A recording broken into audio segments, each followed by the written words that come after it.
So the gospel for this week is another long one. It's Matthew chapter 13, verses 24 through 43. So the church is giving us a number of parables to read and ponder. So let's go through those together. Another parable he put before them, saying, "The kingdom of heaven may be compared to a man who sowed good seed in his field. But while men were sleeping, his enemy came and sowed weeds among the wheat and went away. So when the plants came up and bore grain, then the weeds appeared also. And the servants of the householder came and said to him, 'Sir, did you not sow good seed in your field? How then has it weeds?' He said to them, 'An enemy has done this.' The servant said to him, 'Then do you want us to go and gather them?' But he said, 'No, lest in gathering the weeds you root up the wheat along with them. Let both grow together until the harvest. And at the harvest time I will tell the reapers, gather the weeds first and bind them in bundles to be burned, but gather the wheat into my barn.'" All right, so let's pause there for just a second. Remember here that we are continuing our journey through the discourse on the parables. And one of the things that I said in the last session on the parables was just to remember that parables are not just comparisons, they are also riddles. So Jesus is using this ancient Jewish form of teaching of the riddle, the mashal, the proverb, the parable, in order to tease our minds and to get us to think about the mysteries of the kingdom. That's what he says he's unveiling through the parables. He's both revealing the kingdom, but he's also concealing the kingdom, in a sense, through these different parables. So that lots of the parables, although they're drawn from ordinary life, they're not identical to ordinary life. They often contain some unexpected element, or what I like to call a twist, that usually gives you an insight into what the main message of the parable is. Usually the twist will help you find out. It's not every parable, but it's many of them. And in this case, you can already see that there are certain aspects of this parable that are, so to speak, unrealistic or unexpected. So on the one hand, a man sowing good seed in his field would be a standard part of everyday first century Jewish life. It was an agricultural society. Wheat was the staple crop from which you would make bread.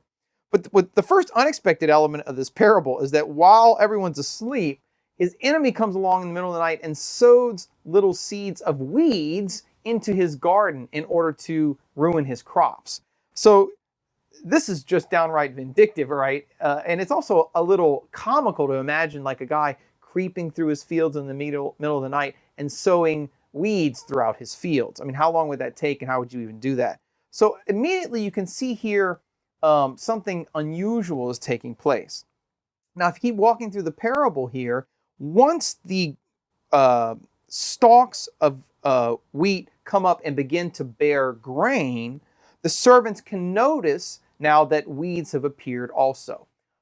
Most scholars here will see in that verse a reference to what used to be known as the wheat and the tares. In other words, there's a certain type of grass, it's almost like kind of ryegrass, that it's a weed, but it can look very much like wheat in the early stages of its growth, so that you might not be able to tell the two were different from one another until the stalks actually began to bear fruit, to bear heads of grain. And then you'd be able to see, wait a second, some of this is weeds and some of this is wheat. Some of this is wheat and some is tares, this grass.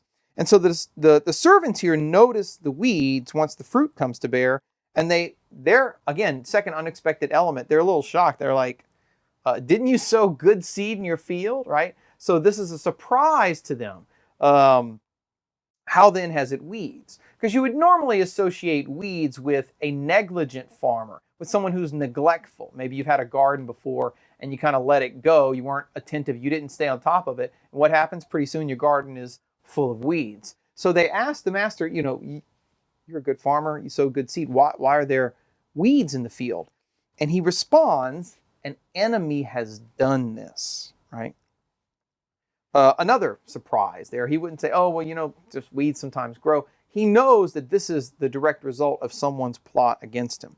And so the servants say to him, well, do you want us to go and gather them? And here you have a bit of a twist, because you might be expecting the master to say, well, yeah, get the weeds out of the field. Because, again, think about normal gardening practices. If you have weeds in your garden, your first impulse is going to be to go and take them out so that whatever plants are planted there will continue to grow and bear fruit. But the master doesn't do that. He says here, let them grow together, because if you go and gather the weeds, you might root up the wheat along with them.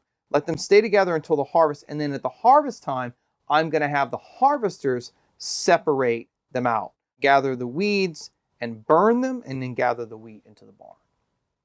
Okay, so what's all this about? Well, obviously, this is not just about first century agricultural practices here. Jesus is trying to lead the disciples into one of the mysteries of the kingdom. And one of the mysteries of the kingdom of God is that when you look at it, it's a mixed bag. It looks like a field that has been neglected because it's not only got wheat in it, it's also got weeds in it. In other words, it's not pretty. You might expect like one of the prophets in the Old Testament to say, the kingdom of God is like a glorious field of wheat, a golden field of wheat. But that's not what the kingdom looks like in the parable. In this parable, the kingdom looks like a field that's a mixed bag. It's got weeds and it's got wheat. And Jesus' point here, the meaning, the message of this particular passage is that shouldn't be a scandal to the disciples. In other words, there's going to be good and there's going to be evil. There's going to be wheat and there's going to be tares in the kingdom until the very end. That God in his mysterious providence allows the good and the evil to stand, to grow, so to speak, side by side. But that doesn't mean he's negligent. It doesn't mean he's unaware of the evil. It doesn't mean that he's not going to do something about it. All of it will be sorted out, but only at the end, only at the final judgment. Now, as soon as I'm saying that, I'm realizing I just gave you the explanation. We're supposed to wait because Jesus is going to give the explanation a little bit later. But I hope that gives you a sense of what Jesus is doing here and how the parable might be somewhat unexpected.